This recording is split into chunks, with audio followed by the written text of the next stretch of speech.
Whether because of Strider's skill, or for some other reason, they saw no sign and heard no sound of any other living thing all that day.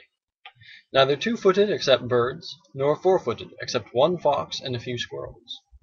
The next day they began to steer a steady course eastwards, and still all was quiet and peaceful. On the third day out from Bree they came out of the Chetwood. The land had been falling steadily ever since they turned aside from the road, and they now entered a wide flat expanse of country, much more difficult to manage. They were far beyond the borders of the Bree land, out in the pathless wilderness, and drawing near to the midwater marshes. The ground now became damp, and in places boggy here and there they came upon pools, and wide stretches of reeds and rushes, filled with the warbling of little hidden birds. They had to pick their way carefully to keep both dry-footed and on their proper course. At first they made fair progress, but as they went on, their passage became slower and more treacherous. The marshes were bewildering and dangerous, and there was no permanent trail even for rangers to find through their shifting quagmires. The flies began to torment them, and the air was full of clouds of tiny midges that crept up their sleeves and breeches and into their hair. "I am being eaten alive!" cried Pippin. "Midgewater! There are more midges than water!" "What do they live on when they can't get a hobbit?" asked Sam, scratching his neck. They spent a miserable day in this lonely and unpleasant country. Their camping place was damp, cold, and uncomfortable, and the biting insects would not let them sleep. There were also abominable creatures haunting the reeds and tussocks that from the sound of them were evil relatives of the cricket. There were thousands of them, and they squeaked all round, neek breek, breek neek, unceasingly all the night until the hobbits were nearly frantic. The next day, the 4th, was little better, and the night almost as comfortless. Though the Knickerbreakers, as Sam called them, had been left behind, the midges still pursued them. As Frodo lay, tired but unable to close his eyes, it seemed to him that far away there came a light in the eastern sky. It flashed and faded many times. It was not the dawn, for that was still some hours off. "What is the light?" he said to Strider, who had risen, and was standing gazing ahead into the night. "I do not know," Strider answered. "It is too distant to make out. It is like lightning that leaps up from the hilltops." Frodo lay down again, but for a long while he could still see the white flashes, and against them the tall dark figure of Strider, standing silent and watchful. At last he passed into uneasy sleep. They had not gone far on the 5th day when they left the last straggling pools and reed beds of the marshes behind them. The land before them began steadily to rise again. Away in the distance eastward they could now see a line of hills. The highest of them was at the right of the line and a little separated from the others. It had a conical top, slightly flattened at the summit. "That is Weathertop," said Strider. "The old road, which we have left far away on our right, runs to the south of it, and passes not far from its foot. We might reach it by noon tomorrow if we go straight towards it. I suppose we had better do so." "What do you mean?" asked Frodo. "I mean, when we do get there, it is not certain what we shall find. It is close to the road." "But surely we were hoping to find Gandalf there." "Yes, but the hope is faint. If he comes this way at all, he may not pass through Bree, and so he may not know what we are doing. And anyway, unless by luck we arrive almost together, we shall miss one another. It will not be safe for him or for us to wait there long. If the riders fail to find us in the wilderness, they are likely to make for Weathertop themselves. It commands a wide view all round. Indeed, there are many birds and beasts in this country that could see us as we stand here from that hilltop. Not all the birds are to be trusted, and there are other spies more evil than they are." The hobbits looked anxiously at the distant hills. Sam looked up into the pale sky, fearing to see hawks or eagles hovering above them with bright, unfriendly eyes. "You do make me feel uncomfortable and lonesome, Strider," he said. "What do you advise us to do?" asked Frodo. "I think," answered Frodo slowly, as if he was not quite sure. "I think the best thing is to go as straight eastward from here as we can, to make for the line of hills, not for Weathertop. There we can strike a path I know that runs at their feet. It will bring us to Weathertop from the north, and less openly. Then we shall see what we shall see." All that day they plodded along, until the cold and early evening came down. The land became drier and more barren, but mists and vapors lay behind them on the marshes. A few melancholy birds were piping and wailing, until the round red sun sank slowly into the western shadows. Then an empty silence fell.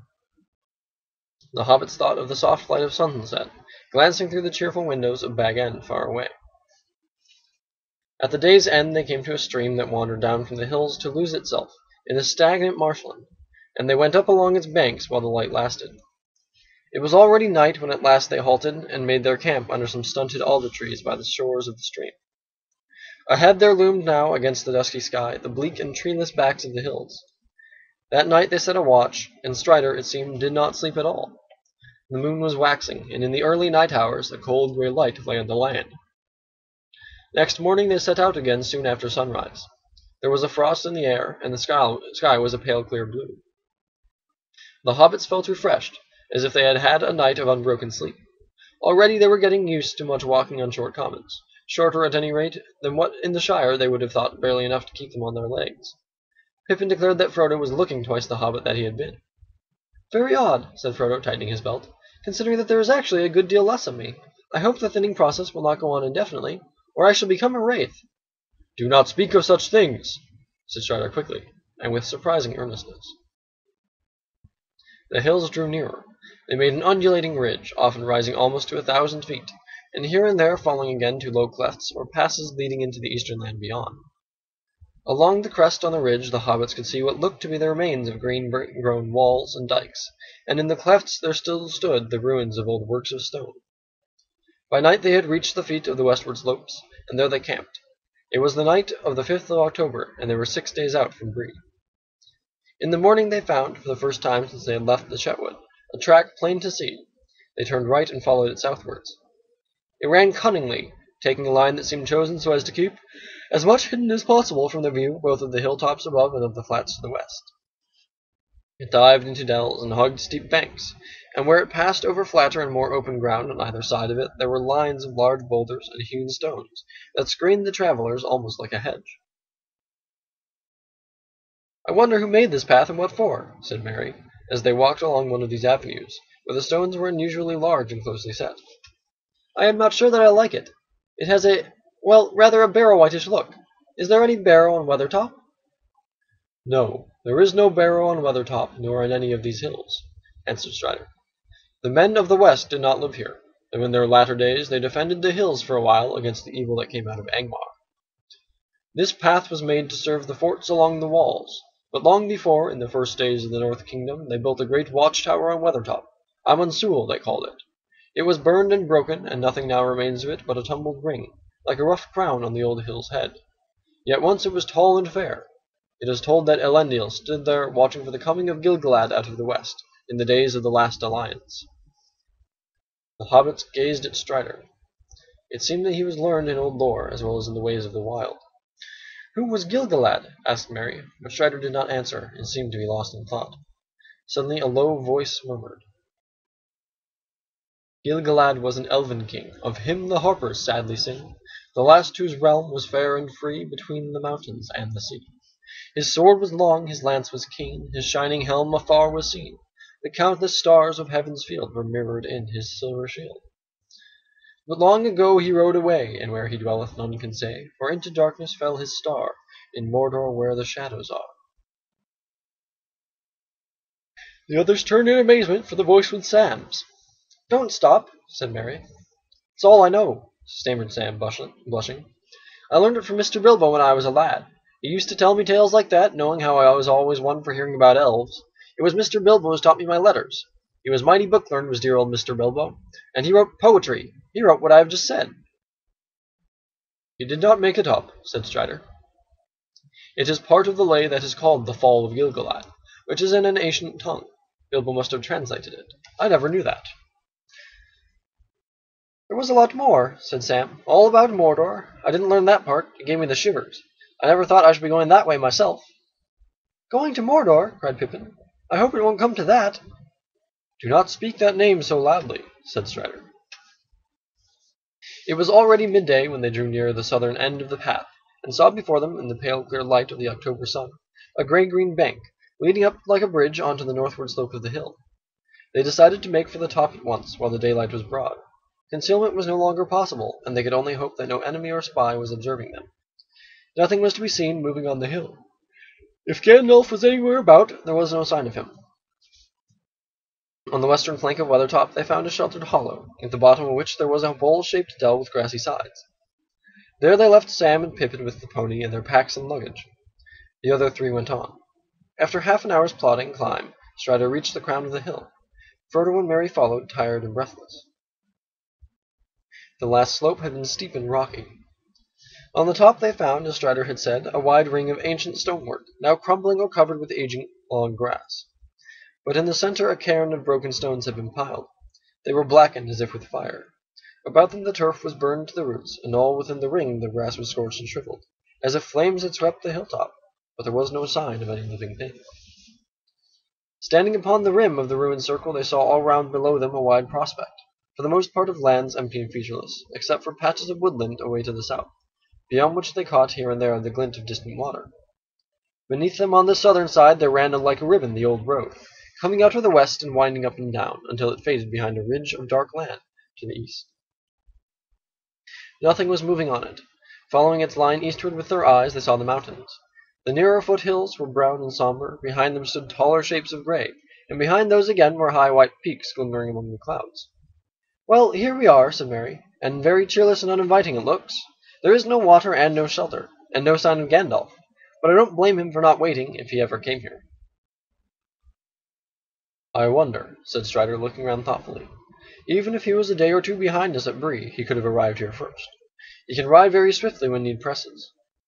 Suddenly he stopped and looked at the stone on the top of the cairn. It was flatter than the others, and whiter as if it had escaped the fire. He picked it up and examined it, turning it in his fingers. "This has been handled recently," he said. "What do you think of these marks?" On the flat underside Frodo saw some scratches. "There seems to be a stroke, a dot, and 3 more strokes," he said. "The stroke on the left might be a G rune with thin branches," said Strider. "It might be a sign left by Gandalf, though one cannot be sure. The scratches are fine, and they certainly look fresh. But the marks might mean something quite different, and they have nothing to do with us. Rangers use runes, and they come here sometimes." "What could they mean, even if Gandalf made them?" asked Merry. "I should say," answered Strider, "that they stood for G3, and were a sign that Gandalf was here on October the 3rd. That is 3 days ago now. It would also show that he was in a hurry and danger was at hand, so that he had no time or did not dare to write anything longer or plainer. If that is so, we must be wary." "I wish we could feel sure that he made the parks, whatever they may mean," said Frodo. "It would be a great comfort to know that he was on the way, in front of us or behind us." "Perhaps," said Strider. "For myself, I believe that he was here and was in danger. There have been scorching flames here, and now the light that we saw 3 nights ago in the eastern sky comes back to my mind. I guess that he was attacked on this hilltop, but with what result I cannot tell. He is here no longer, and we must now look after ourselves and make our own way to Rivendell, as best we can." "How far is Rivendell?" asked Merry, gazing round wearily. The world looked wild and wide from Weathertop. "I don't know if the road has ever been measured in miles beyond the Forsaken Inn, a day's journey east of Bree. Some say it is so far, and some say otherwise. It is a strange road, and folk are glad to reach their journey's end, whether the time is long or short.